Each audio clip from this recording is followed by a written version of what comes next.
Olá pessoal, tudo bem? Eu espero que você esteja bem. Se você está novo nesse canal, se inscreva, toque o sininho de notificação, deixa aquele like bacana, legal pra gente. E compartilhe os vídeos, divulgue o canal, comente, faça aí para gerar engajamento, tá certo? Tá? Também eu quero pedir a você que quiser ser um colaborador, financiador desse canal. Nós estamos convidando pessoas aí a entrar nessa campanha, a entrar nessa luta com a gente, ok? Então você tem o Pix ali, ó, aqui atrás, ó, robson.rmt@gmail.com, tá? E nós estamos pedindo que, se você puder ajudar mensalmente, do jeito que você puder, você pode dar de 3 a 5 reais. Tem pessoas que podem mais, podem dar mais, outros podem mais ainda, podem dar mais. Então você vai ajudando para que a gente compre os nossos equipamentos para a gente fazer um canal bem mais legal, não é certo? Eu estou tomando uma água aqui com o negócio do remédio, por causa da garganta, né? Ok. Eu, no vídeo anterior, teve não, anterior não, no anterior, no primeiro vídeo, é, tem dois comentários muito interessantes contando as experiências, né? E tem um foi postado por uma amiga. Ela disse que toda vez que ela fechava os olhos, ela tinha o contato com esses seres chamado, tá, de Greys, tá, que alguns acham que é uma criatura boazinha, um menininho tão bonitinho, de olhinho tão bonito, ó, tchim, tchim, tchim, tchim, tchim, tchim, tchim. Pois é, tem gente divulgando essas ideias e eu não vou entrar em minudências, porque, gente, tem muita coisa aí para frente, para a gente ver agora nesse vídeo, nesse terceiro vídeo. Muito bem, eu quero começar fazendo alguns esclarecimentos importantes. Tá? Vamos lá. Tá aqui no quadro, eu já me preocupei de colocar logo antecipado, para não ter que estar vindo aqui, né, escrever. Então, em 1940,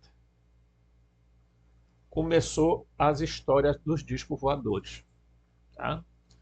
Então, em 1940 começa essa história dos tais discos voadores, né? Que os discos voadores eram um disco mesmo, era como se fosse uma coisa assim, tá? Ok? É como se fosse pratos. Tá? E só que em 1940, quando eles falavam de discos voadores, eles tinham a ideia de que isso era armas militares, ou da Rússia, ou Estados Unidos, ou Alemanha. Tá, ok? E elas eram não tripuladas.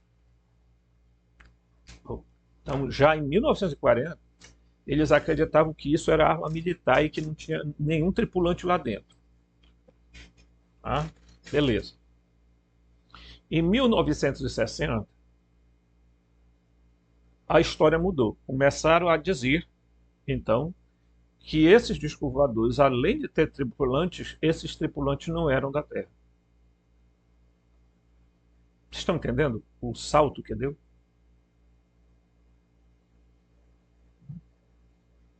Então, a gente precisa ter uma reflexão muito profunda sobre isso. Porque falar de extraterrestre, pessoal, é não cair num engodo que pode estar sendo montado por aí. Tá? Todo cuidado é pouco. Tem gente que leva isso como se fosse uma coisa assim, ah, vamos. Né? E não é coisa séria mesmo. Eu brinco aqui porque, né, eu quero fazer o vídeo também um pouco menos, né, denso e tenso. Né?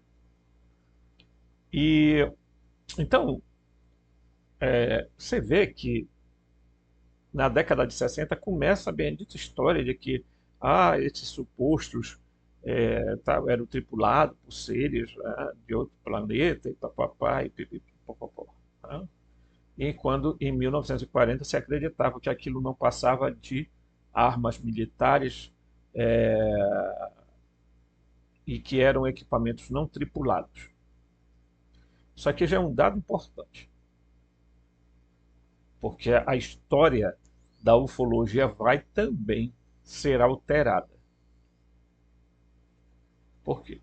Porque vai se infiltrar dentro da ufologia o movimento esotérico da New Age. Tá?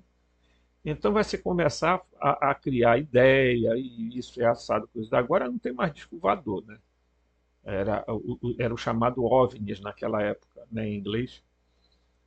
E agora tem em forma de charuto, tem em forma de pirâmide, tem em forma de um bocado de coisa aí.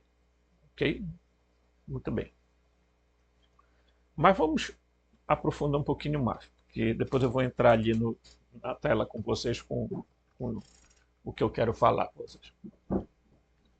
O termo teratologia, por que que eu resolvi colocar esse termo aqui? Porque esse termo é para designar o estudo, tá, da monstruosidade orgânica ou fisiológica.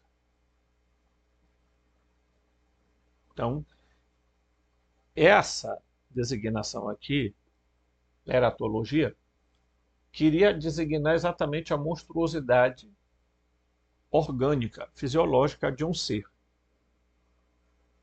Tá? Sendo este humano ou não, mas de um ser existente. Tá? Por exemplo, nasceu um cavalo acolá e ele tem 6 patas, em vez de 4. Aí já é uma coisa, né? Então, monstruoso, no sentido de, ok? Então, essa era a ideia dos estudos que se tinha. Tem um outro termo que se chama morfologia. E desse termo sai aqui, a dismorfologia, que é exatamente quando aquele ser morfologicamente tem alterações no seu corpo. E daí a gente sabe que há vários fenômenos até nos próprios humanos. Tá? Casos de crânios alongados, uma série de coisas aí. Então, eu não vou também aprofundar, porque a gente vai entrar dentro de algumas coisas que é do tipo, a gente tem que ter cuidado, porque o, lá no tempo do Nazi, eles fizeram várias experiências, inclusive, com seres humanos. Então não é de hoje não, gente. Tem muita coisa sendo feita aí, a revelia da sociedade, e eles ficam entretendo os humanos para que não prestem atenção. Por isso que aquele filme Não Olhe Para Cima designou o quê? Que os seres humanos estão tão coisa que... Por quê? Porque eles querem deixar os seres humanos acostumados com determinada coisa a ponto de que não prestem mais atenção em nada. Você entendeu? Então, preste atenção na coisa. Né? A outra palavra é ontológica, ou ontologia, que quer dizer organização e natureza do ser. O que é um ser? Né? A ontologia tem a missão de responder o que é um ser, como ele se organiza, como é que ele é. Então eu já falei aqui que se você não entender o que é humano, você não vai entender o que não é humano. Se você não entender o terrestre, você não vai entender o extraterrestre. Correto? Tá? Então, importantíssimo isso aqui. Então, a grande pergunta que a gente precisa se fazer é até que ponto, né, determinados seres, se é que a gente pode chamar, Se você olhar o ser humano, ele é classificado como um tetrápode, né? Quer dizer, ele tem duas pernas e dois braços, ok? Certo? Se você olhar os Greys, eles têm duas pernas, dois braços, ok? Tá.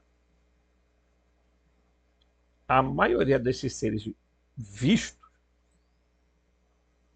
né,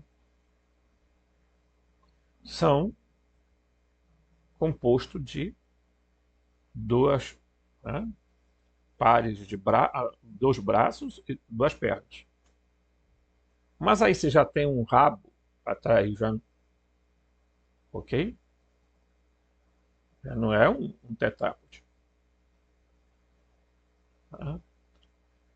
Tem seis braços. Aí, por exemplo, o Shiva não pode ser considerado um ser humano.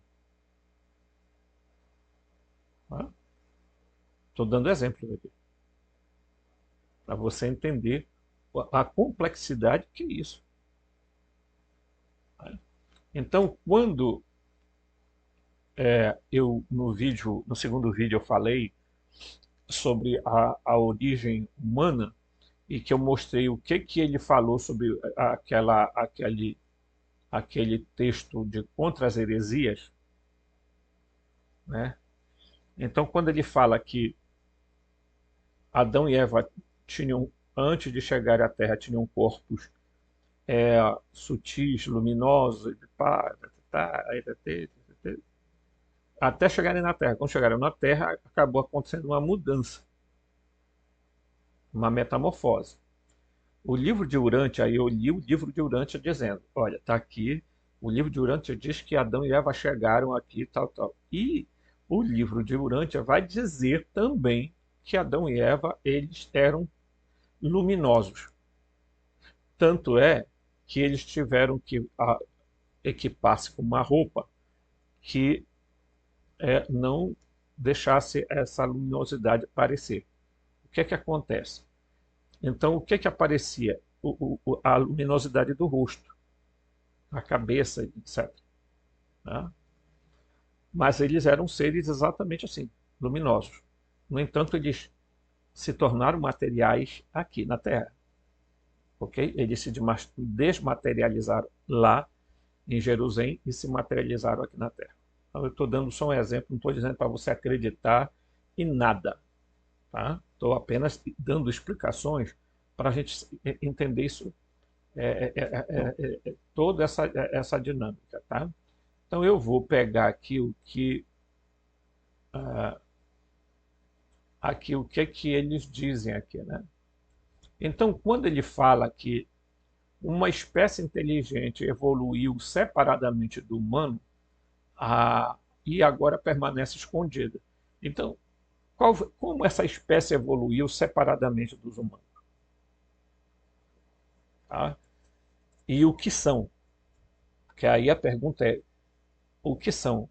Como classificar estes seres a partir da teratologia, tá? Da morfologia e, diríamos assim, da ontologia, como você, da fisiologia também, como você entender esse ser?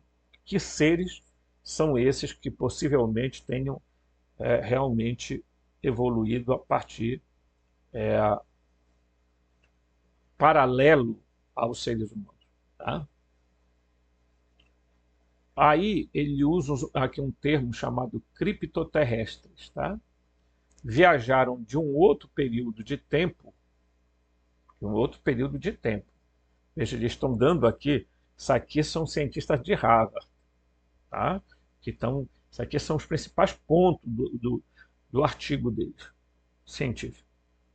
Então, eles viajaram de um outro período de tempo,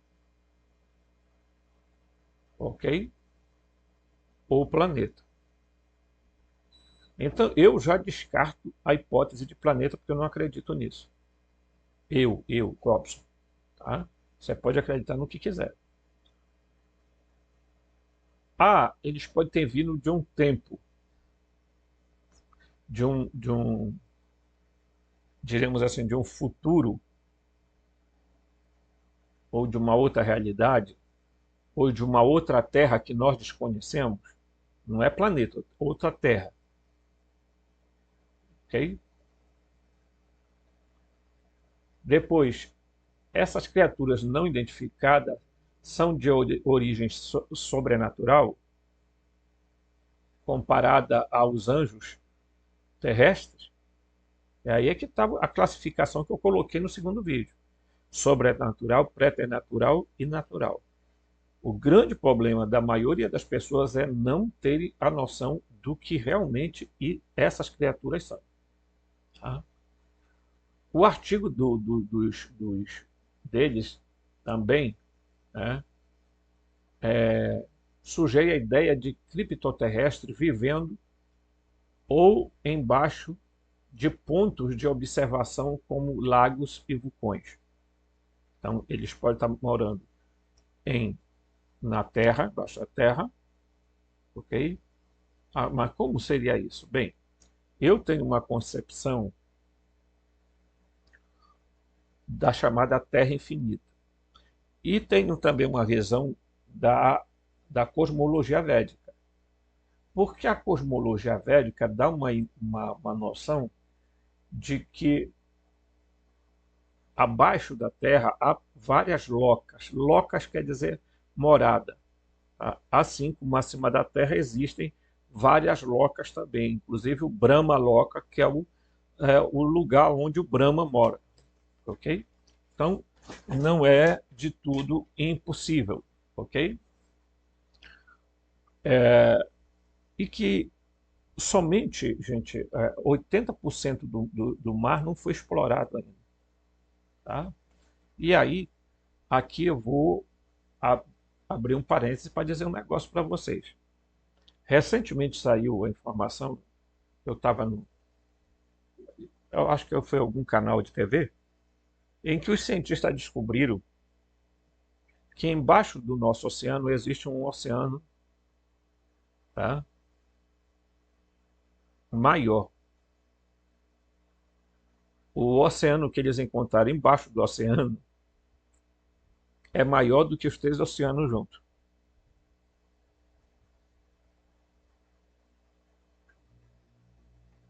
Você está entendendo?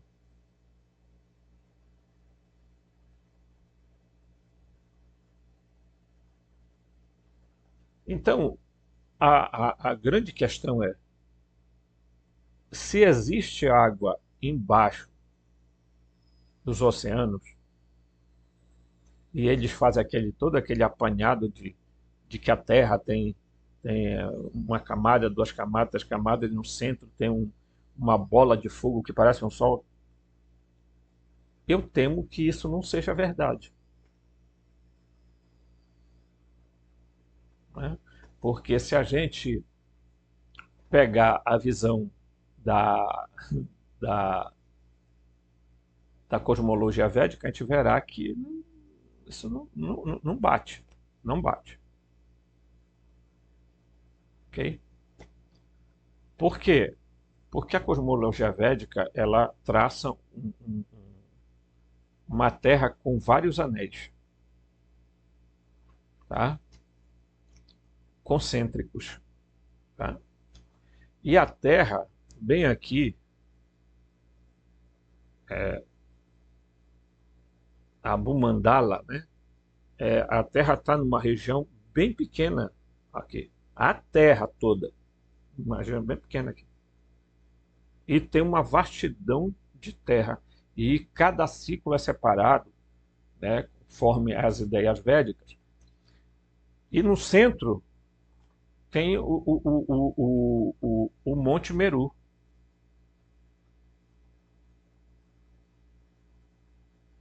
Né? O Monte Meru. Que provavelmente é da onde vieram os sumérios. Inclusive, o Meru também é chamado de Sumeru.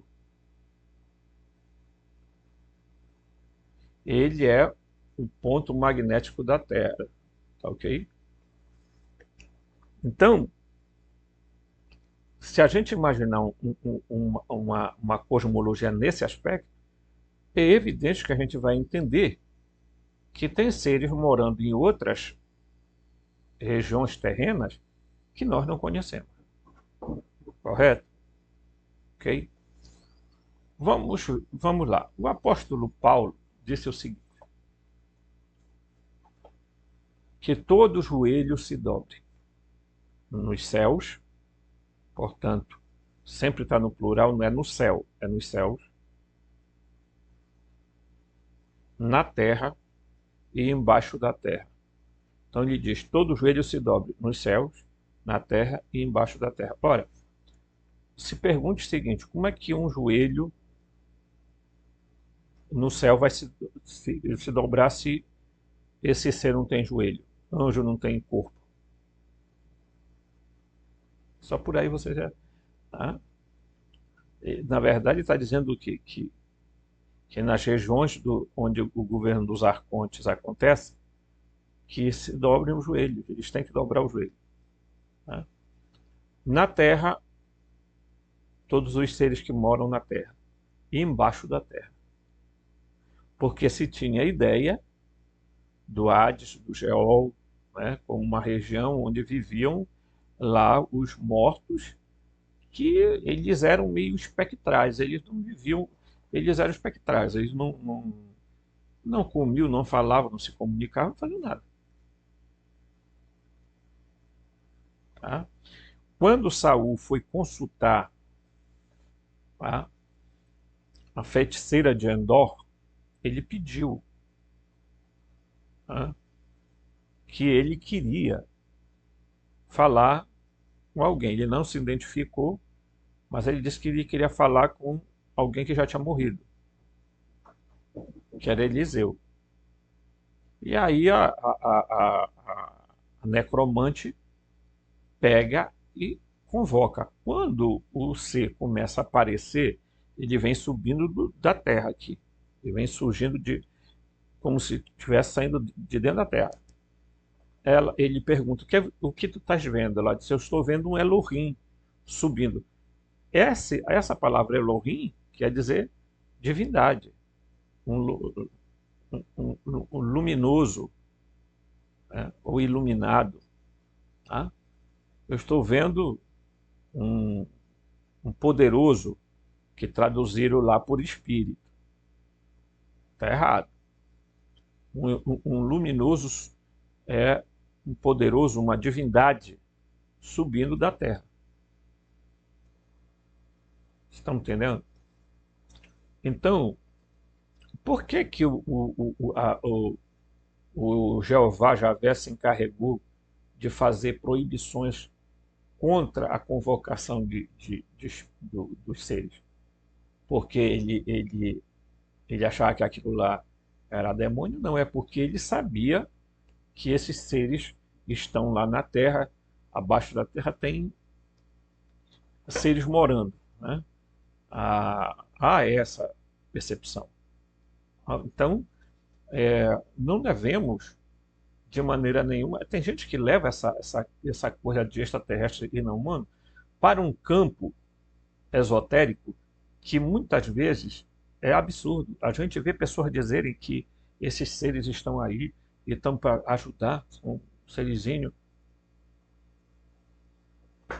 que estão aí para ajudar as velhinhas nos centros espíritas para fazer as curas, né? Eles atuam juntamente com os caboclos, com os preto velho, com tudo lá, estão tudo lá. Ajuda, eles ajudam. Então, quando você estuda um pouco, você percebe que os seres monstruosos do passado eram muito diferentes. Por exemplo, a caipora. Você já viu a série Cidade Invisível, brasileiro, um filme brasileiro, que conta a história desses seres vivendo no meio da sociedade? O boto, o saci, tá? O saci, né? a, a- o boitatá, enfim, todo aquele enredo de seres que os nossos antepassados nativos do Brasil diziam que existia e viam, mas que a gente começou a classificar como lenda. Esses seres, eles, se você olhar pelo campo morfológico, fisiológico, eles não seriam humanos. Por quê? Porque eles têm corpos, os corpos completamente modificados. Tá? Dê uma olhada na série. E aí eu vou pegar aqui com vocês uma coisa, que é isso aqui. Espera lá. Tá? Então, vamos aqui um instantinho para a gente dar uma olhada. A parte, eu vou dar uma passada muito rápida, tá, gente? Porque, olha, os seres não tetrápodes, você pega, ó, por exemplo, né, o próprio Tupã aqui, ele, ele não ele não pode ser considerado humano. Por que não, Robson? Porque ele se transforma em rio, em onça, em água, enfim, tá? Ele tem várias coisas aí que acontecem, né? O prefixo extra da palavra extraterrestre refere-se a tudo que está fora da Terra ou não é humano. O conceito de ser humano embasa-se em dois pontos principais: princípio anatômico e DNA. Então, princípio anatômico. A anatomia humana é tetrápode. Tá? Então, isso já deve dar para você entender. Se você olhando para um ser, você não consegue ver nele que ele seja tetrápode, ok? Certo? Ele pode ser um ser tetrápode igual a nós, mas não ter o DNA humano. Ele pode ser um ser que esteja andando aqui na Terra, mas humano ele não é, ok? Então, importante isso aí. Bora lá. Né? Depois, eu só vou fazer essas observações. Olha. O conceito de ser humano como categoria de raça dos gregos, a modernidade, ausência de definição. Por quê? Porque a antropologia foi sofrendo várias alterações e o ser humano também. Ele próprio tem se alterado fisicamente. Tá? O conceito de extraterrestre como oposto ao terrestre é multiplicidade conceitual, ok? Então tem vários conceitos. Aí eu poderia fazer referência agora. Vamos ver seres terrestres. Né? Total de membros 4. O homem. Em toda a Terra tem o quê? 2 pernas, 2 braços, não tem nenhuma asa, então é homem. Agora vamos ver aqui, ó, terrestre. 4 membros. 2 pernas e 2 asas. Os pintainhos elefantes, né? Achados na Tailândia. E esse tem 6 membros. 2 pernas, 2 braços e 2 asas. Sereias e anjos. Oriente até a Ásia é encontrado isso. O outro tem 6 de novo. 4 pernas e 2 asas. Pégaso, grifo, leões e touro alados. Tá? Lá no Mediterrâneo, na Ásia. Outro que tem 6. 4 pernas, 2 braços, é o centauro, na Grécia. Outro tem 6 de novo. Tá? 2 duas pernas, 4 braços, Vishnu, na Índia. Tá? E por aí vai. Tá? Agora você vê extraterrestre. Olha só. O que seria um extraterrestre? Então, o extraterrestre seria 8, porque teria 2 pernas, 2 braços e 4 asas. Aí seria o gênio de asas duplas, próximo ali do Oriente. Esse ser aqui, olha, tem 10 membros, 2 pernas, 8 braços nada. Isso aqui é o Durga, do domínio cultural indiano. E assim sucessivamente. Então você vê que os seres terrestres têm alterações também, física. E os extraterrestres têm também, se a gente for nesse conceito. Ok? Então vou passar aqui. Aí você vai ver, olha, seres aqui com, olha, esse aqui, ó, a curupira, né? Aqui no Brasil, exemplo, tá? Olha aqui, ó. Eles não são seres tetrápodes. Por quê? Porque, ó, isso aqui tem dois braços só e o resto é peixe. Essa daqui tem, mas tem duas asas aqui atrás, ó. Ok? Estou dando exemplo muito rápido para a gente. Olha aqui, anjos. Olha aqui esse outro. Isso não pode ser considerado tetrápode, ok? Porque fisiologicamente são muito diferentes, tá? Ok? O contato e o trabalho com símbolos e arquétipos do inconsciente. Uma forma de assegurar uma comunicação do alto, céu, e com o baixo, terra. Por trás dos fenômenos, o reencontro consciente com o centro espiritual supremo. A ampliação do campo da consciência do contactado. Surgimento de uma nova consciência mais liberta, sem dogmas, propensa à vivência do sagrado e à busca do transcendente. Isso é o que acontece, né? O contato da criação de uma sociedade de paz. Aqui, ó, tá, aqui. A criação de uma nova humanidade, etc. Né? Então, aqui, ó, a casuística, a casuísta e os sinais de Shambhala. Tá? Aqui, ó. Por quê? Porque existe a ideia de que há um buraco bem aqui, ó, para a entrada na Terra. É isso lá que eles chamam da teoria dos, dos pesquisadores de Harvard. Tá? Ok? Então, as entradas aqui, nessas regiões, há quem diga que há outras entradas nas regiões inclusive do Brasil, tá? Certo? Isso aqui na visão dessa Terra globo aqui, ok? Que é o que as pessoas acreditam. De 1940 a 70 é aquela história do disco voador, né? Ele descrevia objetos aéreos circulares de grande velocidade, armas secretas da União Soviética ou dos Estados Unidos.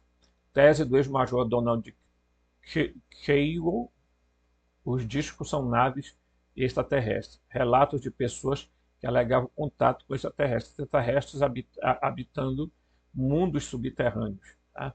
Militares dando depoimento a favor da existência dos extraterrestres. Houve uma mudança de 1940 em diante, começou ali pelos meados de 60, começou a ideia totalmente diferente do que se tinha antes sobre discos voadores. Tá? Nicholas Reis e os avistamentos de UFO são comuns no Tibete, e os lamas identificam as aparições como atividade de Agartha. Ok? René Guénon, que escreveu o livro O Rei do Mundo, né, que ele fala que exatamente que o Rei do Mundo mora embaixo da Terra, ok? Isso é muito importante. O Giovanni Giacomo Casanova, ele faz um comentário literal sobre os primeiros 3 capítulos do Gênesis, né? Os megramicrons, né? Certo? Isso daí eu não pude ter esse livro. Zacarias Síndica, o 12º planeta, Joaquim Fernandes e Fina Dharma, a intervenção extraterrestre em Fátima, que eu vou comentar num próximo vídeo sobre isso. Tá? Então, o título do livro de Jacques Bergier, né? Autor distingue o tema extraterrestre dos UFOs, ou antes, não os sobrepõe um ao outro. a literatura moderna é, é a confusão com o tema. Tá? E atualmente tem mais confusão do que se pensa, né? Quando você faz uma análise do tema extra, da palavra extraterrestre, a relação do alto, baixo, deuses, homens, atemporal com temporal, certo?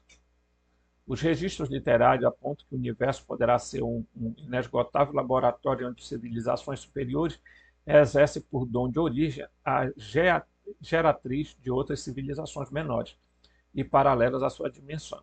Tá? Então eu estou falando isso aqui e vou sair daqui, ok? Por que eu vou sair daqui? Porque, veja, o que eu quis mostrar para vocês é que esse tema não é tão simples como as pessoas falam. Né? Os criptoterrestres estão vivendo embaixo da Terra. Veja, então, como explicar esses domínios? Quem são esses seres? Aqui tem uma questão muito importante a gente falar. Tá? Eu vou apagar aqui, certo? Que é o seguinte. Vamos lembrar que os sumérios, segundo alguns, primeira civilização, né, eles diziam que aqui no ar, vou botar assim, ar, né, espaço, ok? Eles diziam que quem exercia o governo dessa região era o Enlil.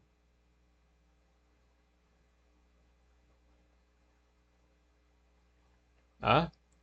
E o governo não é da terra somente, né? Terra e mar, quem era? Era o Enki. O Enki era responsável por uma região chamada Abzu. Abzu ou Apsu, tá? De acordo com que era o quê?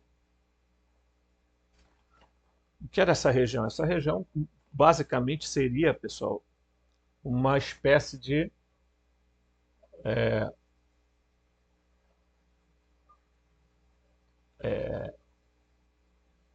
caverna. Seria o que eles chamam de criptoterrestres. Seria os moradores de debaixo da terra. Tá? Que, portanto, Enki está aqui no exercício aqui, ó. Ele tinha o domínio dessa região, das regiões inferiores, chamada também pelos cristãos de infernos, ínferos, lugares inferiores, que os gregos chamam de Hades, os hebreus chamavam de Sheol, e existia ainda um outro lugar chamado Tártaros, que era um lugar mais profundo da Terra. Ok? Então, quando você analisa estes aspectos, você pode se perguntar, né, de repente, por que esses seres realmente não estariam vindo debaixo da Terra? As possibilidades são imensas. Ou então saindo de bases do mar. Ok? Certo? A nossa cosmologia, do jeito que ela é feita, ela é uma mentira, pessoal. Muito bem montada. E se vocês perguntarem quem são os maiores cientistas que idealizaram essa cosmologia, vocês vão ver, eles têm origem judaica. Tá? Então, o sionismo, pessoal, controla tudo na Terra, inclusive os governos. Eles são donos dos bancos. Os árabes são donos do petróleo. Ok? Então aí você já tem um panorama. Então, nós devemos ter muito, mas muito, muito, muito, muito cuidado, porque as informações que falam de extraterrestres, geralmente as pessoas contam histórias que não são nada agradáveis. Eu nunca vi alguém contar uma história de extraterrestre dizendo que eles foram bonzinhos. Olha ali, eles me trataram tão bem, serviram café, comeram um biscoito lá com eles. Primeiro que eles levam a pessoa à força. Só por aí você já percebe que não é normal. Ok? Certo? Então, o artigo também sugere que a ideia de extraterrestres vivendo embaixo de pontos de observações, tal, aquele já os pesquisadores propõem um influxo de avistamento em áreas similares se deve a pontos de entrada e saída para sociedades ocultas nas profundezas da Terra, sociedades ocultas. Prestem bem atenção. Outra possibilidade de assentamento criptoterrestres estão por perto, como na Lua. Né? O, o, o Cruz ele vai dizer que os extraterrestres estão interagindo com os humanos, né? Mas não é bem isso, né? Certo? Olha só. Em recente legitimação de relatos de fenômenos anômalos não identificados, chamado UAPT, também chamado de OVNIs, embora o relatório governamental e tal, isso aqui foi o que saiu do governo e foram divulgados, né? Então, eu não vou ler esse artigo, porque para mim já é o bastante nesse sentido, de prestar essas informações a vocês, correto? Agora, tem uma coisa, pessoal, vou baixar aqui, tá? Que é muito importante te dar uma olhada. Tá? E aí me permitam mostrar algumas coisas para vocês, certo? Vou dar uma aumentadinha aqui para a gente ler melhor. Tá? Tem um fenômeno que já foi divulgado assim, por muitos, que são chamados fenômenos walking, é chamado assim, tá? Walking, os entrantes. Tá? Esse termo walking é usado para designar a troca de uma individualidade em seus diversos níveis. É usado em casos em que primeiro, a centelha, eu vou discordar aqui de alguma coisa, tá? Mas eu vou ler. De que a centelha cósmica emanada do Criador e chamada de regente monático ou mônada e a sua projeção no universo físico cósmico, a alma é a projeção da mônada nos níveis abstratos do ego humano, a projeção da alma no mundo concreto. Tá? Mônada, né, já absorveu a alma e demais núcleos de consciência inframonádicos. Esta é a transmutação monádica. Tá? Em tese, é o seguinte, eu vou logo esclarecer para vocês. O que se quer dizer com isso? Quer dizer o seguinte, você tem a centelha divina, correto? Correto. Então, quando a centelha divina começa a absorver a sua alma, e que você começa a perder o ego, começa um processo aí de transformação. Então você passa de um ser psíquico para um ser espiritual, né? Para um ser desperto. Garoto esperto, né? Ser desperto. Então, enquanto isso não ocorre, porque a centelha ela está encapsulada no espírito, porque o reflexo da centelha divina é o espírito. Alma e corpo foram criados pelo demiurgo. Espírito e centelha divina, eles estão no nível, tá, fractal. Tá? A alma está no aspecto préternatural e o corpo na dimensão natural. Ok? Então, quando você, enquanto o espírito, junto com a centelha, não absorvem a sua alma, não assumem o controle, o que é que acontece? A sua alma continua a dominar você, controlar você.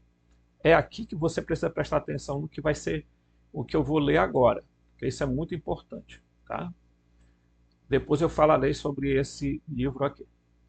Este processo conhecido desde os tempos antigos por parte de ocultistas. Presta atenção, eu não concordo com o ocultismo, eu estou lendo um artigo, um texto, tá? No livro das Lucas Evangelho, de Rudolf Steiner, 1861 e 1925, bem antigo, né? Afirma: ocorre, por exemplo, que chegando a certa etapa da sua evolução, uma individualidade necessite de suas condições distintas das que lhe foram dadas inicialmente. Pode suceder, então, que um ser humano, ao atingir determinada idade, de repente desmaie e pareça ter morrido. Tá? Nesses casos, produz-se uma transformação. Olha só, preste atenção. O eu abandona, o eu da pessoa abandona os corpos e outro eu toma o seu lugar. Preste atenção nessa palavrinha aqui, ó. O eu, aqui, ó. E eu vou botar de vermelho aqui, ó. O eu abandona os corpos e outro eu toma seu lugar. Steiner complementa: semelhante permuta de eu produz-se também em outros casos. É fenômeno conhecido de todo ocultista. Presta atenção no que eu estou lendo aqui. O mestre tibetano Djao Hui, né, disse para Helena Blavatsky, em 1920, que esse fenômeno é chamado de obsessão divina, o qual, segundo ele, seria cada vez mais comum nos anos vindouros. Disse Descartes que, na obsessão divina, o indivíduo coopera voluntariamente com aquele ser que procura inspirar ou ocupar vínculos inferiores a ele, com o objetivo de ajudar a humanidade. Quanto mais a raça humana desenvolver a continuidade da consciência entre o físico e o emocional, e mais tarde o mental, mais esse processo será frequentemente compreendido. Agora, veja, o que é que ele está dizendo aqui? De repente uma pessoa desmaia, tá? E ela vai num estágio de quase morte. Isso pode ser consentido ou não, um outro eu ocupa.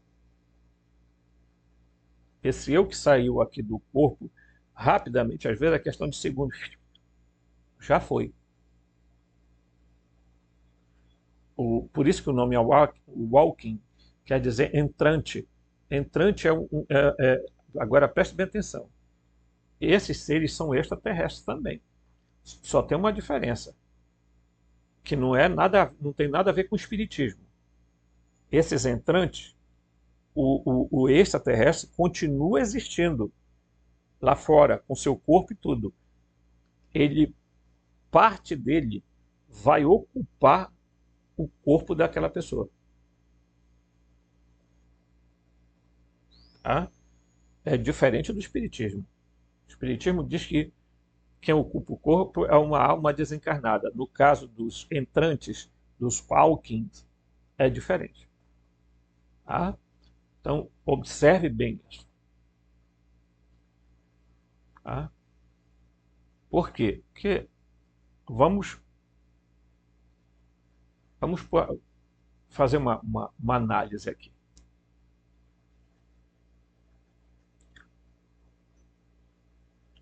Muita gente que fez experiência de quase morte, a grande pergunta é, será que eles vieram, o eu deles voltou? Ou quem entrou foi um outro eu? Por quê? Porque você pode ver que acontece uma mudança que é atribuído ao fato deles terem tido essa experiência. Então, eles geralmente são pessoas que começam a mudar sua concepção, sua ideia sobre o mundo, sobre não sei o que, não sei o que mais. Você já pode observar. Né?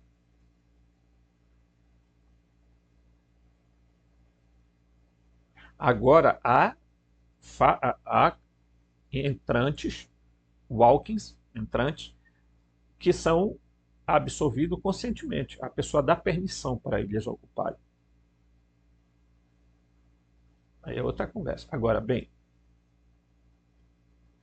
preste atenção, porque isso tem muito a ver. Vamos fazer aqui uma rápida análise que você vai. Eu quero só que você comece a se questionar. O,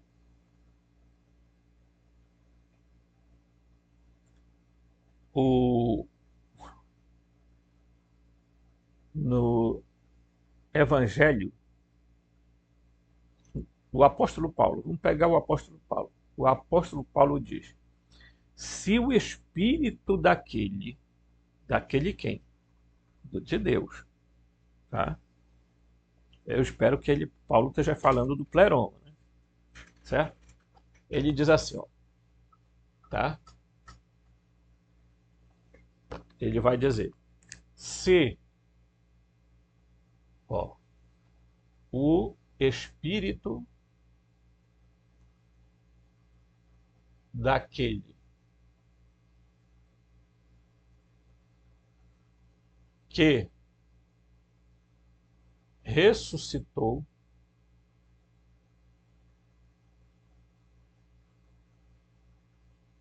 Jesus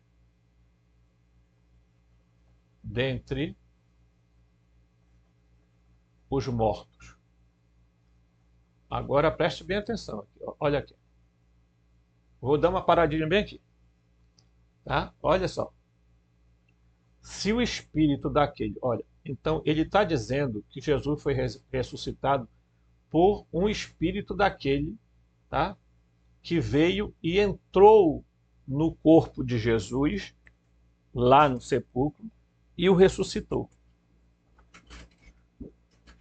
Seria um fenômeno Hawking? Você está entendendo a coisa? Se o espírito daquele que ressuscitou, porque ele não está dizendo que Jesus ressuscitou pelo poder dele, eu ressuscitei por mim mesmo, não. Ele está dizendo que alguma coisa fez Jesus ressuscitar.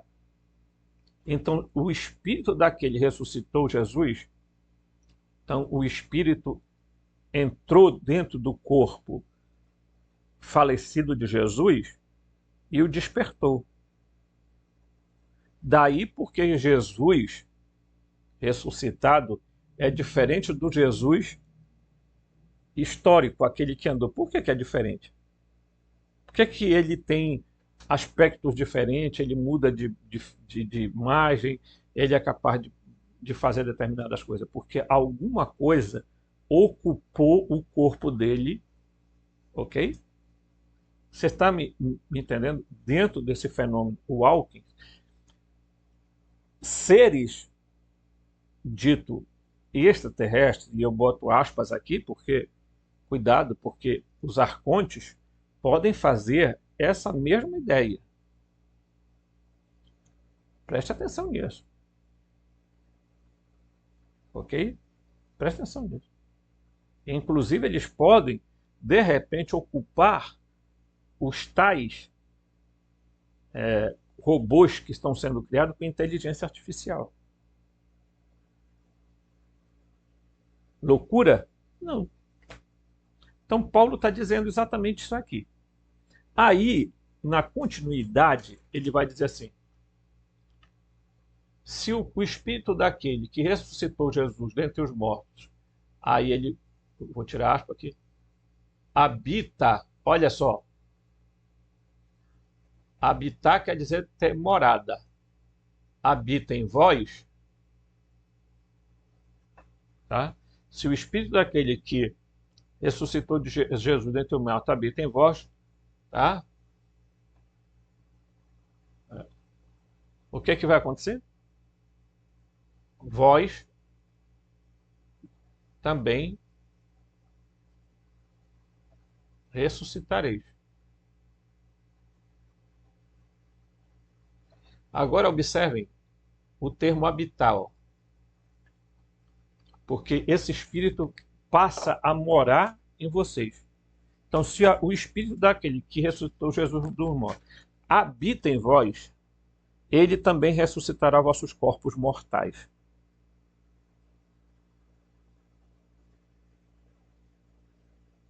Tá? Quando Jesus ressuscita aquele jovem, o filho da viúva de Naim, ele diz: jovem, levanta-te. Foi o jovem mesmo que ressuscitou ou era um outro, tá? Um outro eu, um outro... Tá? Você está entendendo aonde eu quero chegar? Pois é. Então ele diz aqui, ó, nos casos, o cara, Ruth Montgomery, aqui, ó, só que aqui eles estão dizendo, chamando de obsessão divina. Isso é, o divino não pode obsedar uma pessoa, tá? Violar o eu de uma pessoa. Tá? Quando a raça humana desenvolver a continuidade, isso vai acontecer com mais frequência. Ruth Montgomery apresenta os casos de Alckmin, conhecidos como Moisés e Ló, Enoque e Melquisedeque do Antigo Testamento, José do Novo Testamento, Cristóvão Colombo, Benjamin Franklin, George Washington, Thomas Jefferson, Abraham Lincoln, Gandhi e outros tiveram uma transformação total durante suas vidas, tendo tido suas individualidades substituídas por uma mais avançada para contribuir profundamente no desenvolvimento da Terra. A Ruth Montgomery, ela foi uma das pioneiras. Tem um outro cara aí que também falou bastante sobre isso. Agora veja, ela diz que esses camaradas que ela está citando aqui, todos tiveram um entrante, um Alckmin, ocupando o seu espaço lá, tá? Para ajudar no desenvolvimento da Terra. Preste atenção nisso. Porque isso é de uma seriedade, porque a pergunta eu já li muito sobre isso aí, eu vou trazer mais informações em outro vídeo para vocês, porque eu vou dizer uma coisa para vocês, gente.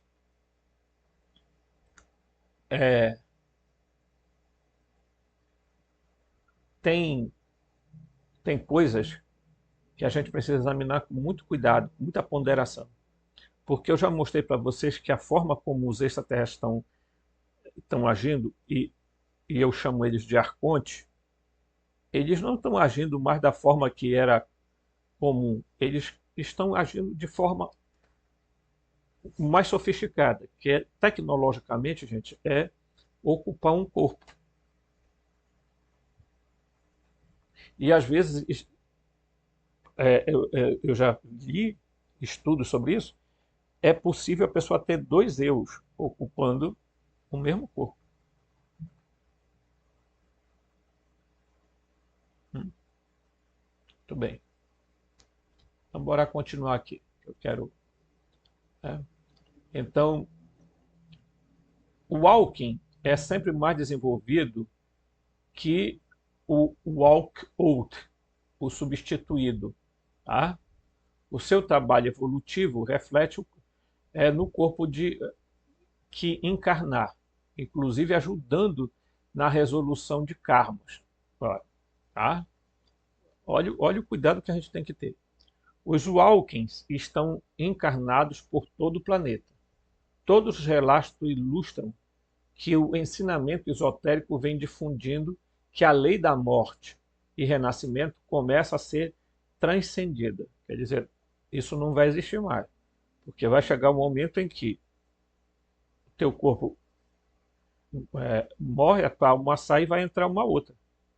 E você vai viver mais um tempo aqui na Terra com um corpo que eles acharem também que teu corpo tenha capacidade, né? Saúde, etc. Presta atenção nisso aqui que é sério. Tá?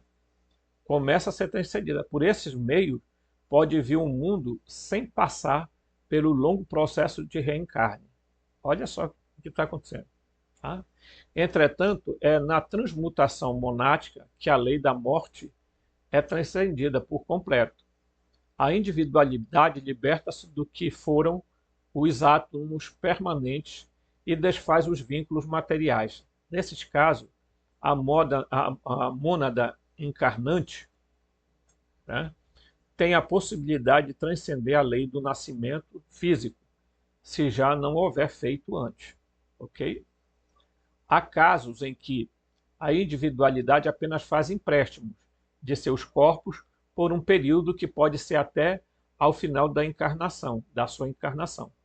Nesse caso, a alma permanece dependente dos elos materiais ligados a átomos permanentes. Apenas pessoas muito atentas e despertas ou videntes podem identificar esse processo. Eu mesma tive essa experiência com um amigo com que eu trabalhava em processos de cura, tá? Alterando e muito o seu quadro familiar e do próprio trabalho. Mesmo sendo entidade mais desenvolvida que ocupe o corpo, há de se assinalar que os transtornos emocionais que podem acompanhar o processo são, por vezes, inevitáveis sem real compreensão dos envolvidos. Tá? Preste bem atenção nisso aqui. Os crentes nessa teoria sustentam que é possível para a alma original de um humano deixar o corpo de uma pessoa para outra alma entrar. Ok? Sendo que a alma, ela é a forma do corpo. Então, não é a alma que é imortal, é o espírito. Então, há uma má compreensão a respeito disso. Tá? Na obra de Montgomery, diz que almas entram durante um período intenso, de intensos problemas pessoais por parte da alma que parte, ou durante ou por causa de um acidente ou trauma. Alguns outros Hawkins descrevem sua entrada como ocorrendo com base em acordo prévio e quando a alma anterior estava completa. Acordo prévio aonde? A pessoa fez isso antes de se encarnar. Tá? O ser indivíduo Hawking, o entrante, né, que a gente chama, retém as memórias e a personalidade original, mas não tem emoções associadas a essas memórias. À medida que se integram, eles trazem sua própria consciência mental, emocional e espiritual e evolui a vida para ressoar com seus propósitos e intenções. Encarnar em um corpo totalmente crescido permite que a alma, o Alkin, se envolva na encarnação sem ter que passar pelas 2 décadas de maturação, ok? Que os humanos precisam para atingir sua idade adulta. Uma alma Walking também não experimenta o condicionamento da infância e tem um relacionamento diferente com a vida porque não nasceu, ok? Então, eu trouxe esse artigo aqui, camarada, porque, olha, ainda que você possa imaginar, o que é que os arcontes são? Parasitas mentais. Eu nunca vi ser mal dizer que ele era mal. Se você perguntar para qualquer ser se ele é mau, ele vai dizer que não. Ele não é tolo. Então todo mundo acha que o entrante, o Alckmin, quando ele entra num corpo, ele é bonzinho, ele veio aqui para ajudar a humanidade a evoluir. E aqui tem uma outra situação. Eu já falei aqui a de Paulo, né? Eu falei de Paulo. Jesus disse que João Batista era o Elias que devia vir. Aí você fala assim, aí os espíritas sorriem. Oh, oh, que beleza! Gente, Jesus disse que o espírito, que o João Batista era Elias. Não, não podia ser Elias primeiro, porque Elias e Moisés aparecem para Jesus lá no Monte Tabor, queridão. Agora, o que acontece é que a parte, né, um fluido de Elias, um walking, entrou no corpo de João Batista. Ok? Mas não foi a reencarnação de João. Porque quando Elias aparece lá no monte, junto com Moisés, Jesus na transfiguração, em tese a última encarnação dele teria sido qual? João Batista. Por que não era João Batista que apareceu? Então, essas coisas aí precisam ser bastante estudadas. Os Walkings, quando eles ocupam o corpo, vamos deixar claro, não é uma alma morta que já morreu que vai ocupar um corpo. Não, é por exemplo, um ser não humano, tá?